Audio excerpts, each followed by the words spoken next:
NCP कैसे उसको support करेगी, या टीडीपी की बात कर रहे हैं मंजीत सर, तो प्रफुल्ल पटेल निकले और उसी बिल को लेकर काफी हंगामा उनके ऊपर भी ईडी सीबीआई के केसेस बिल्कुल उन पे भी लगे। तो और बहुत लंबा चुनाव से पहले क्या हुआ था, शरद पवार को भी अरेस्ट करने की बात चल रही थी उस वक्त। वो कहते मैं खुद चला जाऊंगा ईडी के ऑफिस। चले गए वो, वो चाने की पूरी तैयारी कर रहे हैं। 9 बजे ईडी दफ्तर पहुंच गए थे कि नोटिस। नहीं, मैं बताता हूँ उसमें हुआ क्या था। और इसको ये भी एक बड़ा ज़रूरी है, पॉलिटिकल पार्टीज जो होती है ना, कई बार इस तरह के मौकों को बड़े अच्छे तरीके से बुनाती हैं, पॉलिटिकल तरीके से वो इस्तेमाल कर लेती हैं ईडी और सीबीआई को। और अगर आप ट्रैक रिकॉर्ड देखेंगे ना, 70 to 80% अगर किसी चुनाव के पहले ईडी और सीबीआई ने कार्रवाई कर दी है तो हमेशा विपक्ष का फायदा उसमें। कभी सरकार वहां पे बीजेपी की सरकार नहीं जीतती है वो। शरद पवार, ये सेकेंड लास्ट महाराष्ट्र इलेक्शन की बात है, शरद पवार को लेके हम लोग के पास में देर शाम को एक खबर आई कि एक मामले में शरद पवार का नाम सामने आया है और उनको पूछताछ के लिए बुलाया जा सकता है। कितने बजे की बात है? रात ये रात में करीबन 7:30-8 बजे। मेरे पास में अभी भी वो डॉक्यूमेंट पड़े हुए हैं, ठीक है। और ईडी के जो टॉप मोस्ट अधिकारी थे उस वक्त, जो फिलहाल के लिए ईडी में नहीं है, उन्होंने वो दस्तावेज हमें भी भेजे हुए थे। तो वो जानकारी आने के बाद, चूंकि शरद पवार का नाम एक बड़ी खबर थी उस वक्त, शरद पवार उस इलेक्शन के पहले उनका कोई हवा नहीं चल रही थी, ठीक है।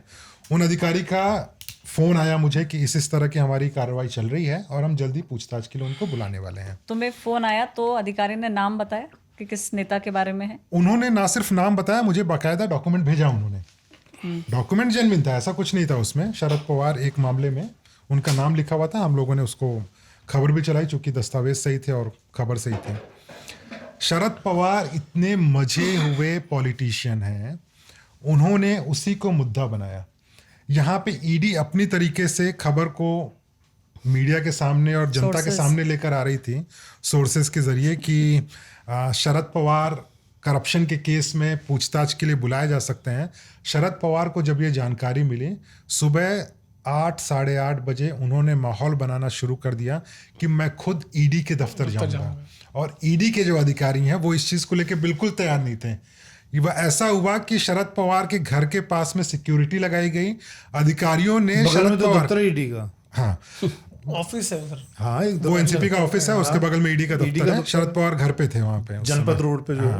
तो बॉम्बे की बात कर रहा हूँ। अच्छा, बॉम्बे की। मुझे लगा कि यहाँ नहीं, बॉम्बे में। दिल्ली में भी जो शरद पवार घर है 5 जनपद में, उसके 5 कदम पे ही ईडी का दफ्तर है बड़ा। तो इस समय मुंबई में ईडी के 2 दफ्तर हैं, उसमें से एक दफ्तर जो है उसी के बगल में शरद पवार के ऑफिस, एनसीपी का ऑफिस वहाँ पे हुआ करता है और शरद पवार का घर भी थोड़ी दूर पे है।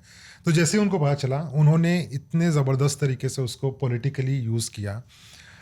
उन्होंने खुद ईडी को फ़ोन करके बोला कि मैं आ रहा हूँ पूछताछ के लिए। ईडी के जो अधिकारी थे उनके हाथ पांव फूल गए कि भाई अभी तो हमने समन भेजा ही नहीं, बिना समन के आप कैसे आ सकते हैं। बड़े बड़े अधिकारी जो हैं वो शरद पवार को कन्विंस करने के लिए पहुंचे कि नहीं भाई आपको अभी आने की ज़रूरत है नहीं, हम आपको समन भेजेंगे, आप बिल्कुल अभी आइए मत। उसके बाद वहाँ पे उनके घर पर बैरिकेडिंग लगाई गई। लेकिन वो पूरे दिन का जो तमाशा था, उसके बाद से शरद पवार ने ऐसा मोमेंटम पकड़ा अपने चुनाव का। उस वक्त लग रहा था कि शायद एनसीपी को 10 सीट भी नहीं आने वाली हैं। अगर मैं गलत नहीं हूँ, आई थिंक 53-54 सीटें एनसीपी लेकर आई थी। एक तरीके से विपक्ष की सबसे बड़ी पार्टी बनकर सीटें लेके आई थी वो। हाँ, तो ये पॉलिटिकल इसको जो यूज करते हैं। Reporters of